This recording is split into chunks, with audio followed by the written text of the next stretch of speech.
When Pause and Select announced NATVC, challenging other AniTubers to make some kind of video essay about an anime or manga that's never gotten one, I waffled about a few shows but always went back to one. Strain, Strategic Armoured Infantry. Known as Soukou no Strain in Japan, Soukou meaning armored but written as Light Symphony, it's a one-cour mecha anime from 2006 made by a studio that hadn't generally tackled serious plotlines before, and it had a surprising role in the recovery of the North American anime industry, though a minor one. Strain is officially a mecha retelling of the Frances Hodgson Burnett classic A Little Princess, though mecha fans will point out that it's really more like what if Sayla were the main character of Mobile Suit Gundam. The main character, Sarah, is now 17 instead of a kid, and rather than be made a servant and have all her stuff repossessed because her father Ralph goes missing and loses his fortune, her older brother Ralph, because anime, goes off to war, defects to the other side, comes back, and destroys her school and kills all her friends. So it's a very, very big divergence from A Little Princess, complete with this version of Sarah not actually being forever positive through her troubles and instead falling hard into PTSD, becoming antisocial and obsessed with training to confront her brother again. At this point, you might have checked out at the first sentence and said, of course nobody watched this, getting people to watch mecha anime is futile. And yes, in 2020, mecha series going unwatched and unnoticed is nothing new. For every Promare or Darling in the Franxx, there are 10 new mecha anime you've never heard of, despite any uniqueness or mass appeal or famous crew or advertising campaign they may have. The genre is in a creative renaissance, but viewers haven't picked up. But this was 2006. Mecha was still in its heyday worldwide, which means we're gonna have to look deeper than the modern go-to explanation. As I mentioned, Strain is an anime from fall 2006. Specifically, it started on November 1st, 2006, weeks to a month after all the other fall series had already begun airing. Late premieres are usually a death knell to any series, since most viewers have already picked their watch list. This season's D4DJ seems to be doing okay, making up for it with a year's worth of hype with concerts and merch, an entire meta franchise in the can, and a cross-platform release. But those options weren't really there for a new series in 2006. Most late premieres end up like last year's True Cooking Master Boy, which most people didn't even know was on. And you know what's worse than a late premiere? A late premiere in a packed season. In fall 2006, even if they had heard about Strain and might be interested, mecha fans were already watching Code Geass, while fans of cute girl anime were tuning into the much anticipated Kano, and also Code Geass. Sharing the season were Death Note, D. Greyman, Ghost Hunt, Reborn, Black Lagoon, a Tokimeki Memorial adaptation, a Negima adaptation, Pumpkin Scissors, Red Garden, and Hate Watcher's Paradise Brighter Than the Dawning Blue. And that's just the stuff you've probably heard of. Other series struggled to stand a chance in the season.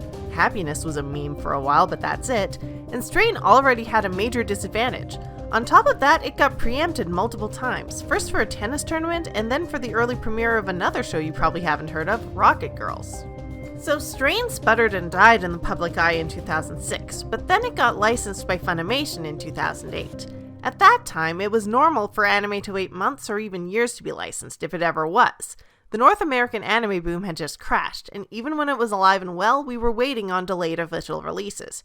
But fan subs had moved from VHS trading to digital download and now to streaming, and the anime industry was shaking from the loss of Geneon, the slow decline of both Bandai Entertainment and Bandai Visual, and the kneecapping of ADV, which would become Sentai and affiliates. Put simply, the industry didn't just want a piece of the pie, they needed it, but they couldn't take too big of a risk. I think you can see where this is going. Crunchyroll went legit in 2009, removing all their fan subs and advertising 3 launch titles: Shonen Action Comedy Gintama, Shoujo Romance Skip Beat, and Magical Girl Long Runner Shuko Kara. At the same time, Funimation was making the same moves. They had bought up a bunch of ADV, Bandai, and Geneon licenses for cheap in 2008, right when they got Strain. And in 2009, they opened their own streaming service. But again, the industry had just crashed. Nobody knew how successful streaming would be, and simulcasts still only made up a very small portion of the streaming market. They couldn't risk their killer apps on a new mode of distribution. So Funimation's launch titles for streaming included one popular show, Ouran High School Host Club, backed up by a variety of mostly obscure anime, including Strain. I haven't found any numbers on how Strain did as a launch title, but as we all know, Funimation's streaming service survived to this day and helped the company go from 4th place finisher to industry leader after the crash of '08. Still, it's doubtful how much of that is attributable to a series nobody remembers. Strain remained a Funimation exclusive even when they had their partnership with Crunchyroll, and as a personal anecdote, when I got my box set signed in 2016, 10 years after the show had aired in Japan, and 7 after its North American release, Caitlin Glass, the voice actor for the main character, commented that she'd never signed this before. So I'm not saying that this obscure little show saved the anime industry. Clearly it didn't. But it is a lesson that a show that failed due to its circumstances can get a perfect second chance but still end up collapsing again.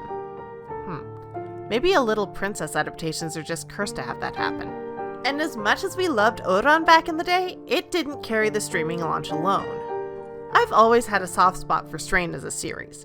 It's not perfect by any means. It was right at the front of Studio Fantasia's awkward transition from fan service romps to serious stories, which leads to some jarring moments, a few too many shower scenes, and one of those annoying comic relief lesbian stalker characters who were all the rage in the 2000s.